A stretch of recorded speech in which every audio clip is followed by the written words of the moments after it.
মিয়া মহিলাৰ গোপন অংগত সানিলে জলকীয়া গুড়ি।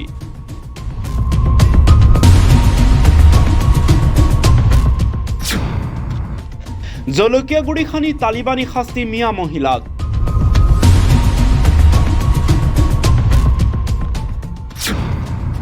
মিয়া মহিলাৰ গোপন অংগত কোনে সানিলে জলকীয়া গুড়ি।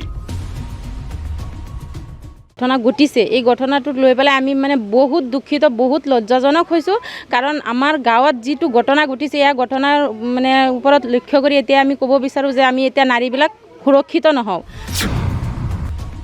লজ্জিত বহু দুখিত। মিয়া জীয়াৰী বোৱাৰী কিয় লজ্জিত? এবাৰ ধৰ্ষণ কাণ্ডৰ বাবে নহয়,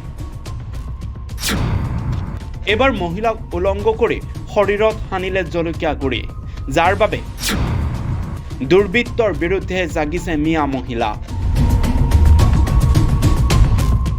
টকাৰ বাবে মহিলাক উলংগ কৰি শৰীৰত সানিলে জলকীয়া গুড়ি। চাওক এই দৃশ্য। এইদৰে খুঁটাত বান্ধি ৰাখিছে এইগৰাকী মহিলাক। তাৰ পাছত মহিলাগৰাকীৰ শৰীৰৰ পৰা এখন এখনকৈ কাপোৰ খুলি দিয়া হৈছে। পিছে সেই দৃশ্য আমি দেখুৱাব নোৱাৰোঁ, এয়া সম্পাদিত ৰূপৰ মাত্ৰ কেইটামান দৃশ্য। তাৰ পাছত শৰীৰত ছটিয়াই দিয়া হৈছে জলকীয়া গুড়ি। এগৰাকী নাৰীৰ ওপৰত সিহঁতে মাতি নি যি অত্যাচাৰ কৰিলে, বান্ধি পেলাই মাৰিছে আৰু বহুত হাৰাশাস্তিও দিছে। তাৰপিছত গুপ্তাংগনত জলকীয়াও সানি দিলে। সেইটো আমি এগৰাকী নাৰী হৈ আমি পূৰা লজ্জিত হৈছোঁ। পূৰা আমি গাঁওবাসী লজ্জাজনক ঘটনাই হৈছে আমাৰ গাঁৱত যিহেতু হৈছে। এতিয়া আহিছোঁ মূল কাহিনীলৈ। ধিঙৰ সোণখেৰী গাঁৱৰ এজন আব্দুল হুছেইন 4 বছৰৰ পূৰ্বে নগাঁৱৰ কেন্দুগুৰি যুৱতীৰ সৈতে বিবাহ পাশত আবদ্ধ হৈছিল। যুৱকজনে কৰ্মসূত্ৰে বহিৰাজ্যত থাকে, সেয়ে উপাৰ্জনৰ প্ৰায় 1,20,000 টকা জমা ৰাখিছিল শহুৰেকৰ ঘৰত। মোৰ ৱাইফ তাত আছিল, বিয়া কেন্দুগুৰি কৰিছিলোঁ। মই গৈছিলোঁ ৱাইফক আনিবলৈ, টকা কিবা লৈ গৈছিল। মাকো লগত লৈ গৈছিল? মাকত লগত লৈ গৈছোঁ।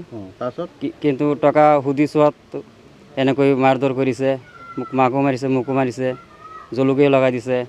কাক জলকীয়া লগাই দিছে? মোৰ মাক। কোনে কৰিলে এইটো কাম? এইটো মোৰ মামা শহুৰ হয় আৰু মোৰ শহুৰ হয় আৰু শাশুড়ী।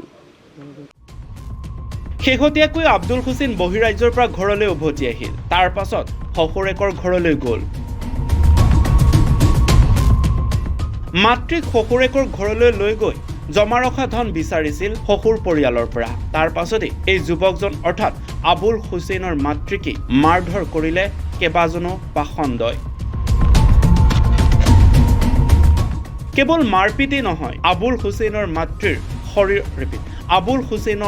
মাতৃৰ শৰীৰৰ গোপন অংগটো জলকীয়া গুড়ি সানি নিকৃষ্ট কাণ্ড কৰিলে। এই সমগ্ৰ ঘটনাৰ লগত ইবাদুল ইছলাম, নুৰ আলী আৰু জাৰিনা খাতুন জড়িত আছে বুলি সন্দেহ কৰা হৈছে। আৰু এই সমগ্ৰ ঘটনাৰ পাছতেই সংকটজনক অৱস্থা যদি মহিলাগৰাকীক GMCHত ভৰ্তি কৰা হৈছিল, কিন্তু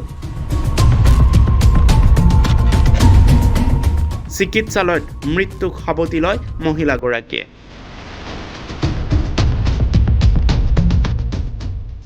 আৰু এই সমগ্ৰ ঘটনাৰ সন্দৰ্ভত শৈবৰগাঁও আৰক্ষী থানাত দাখিল কৰা হৈছে এজাহাৰ।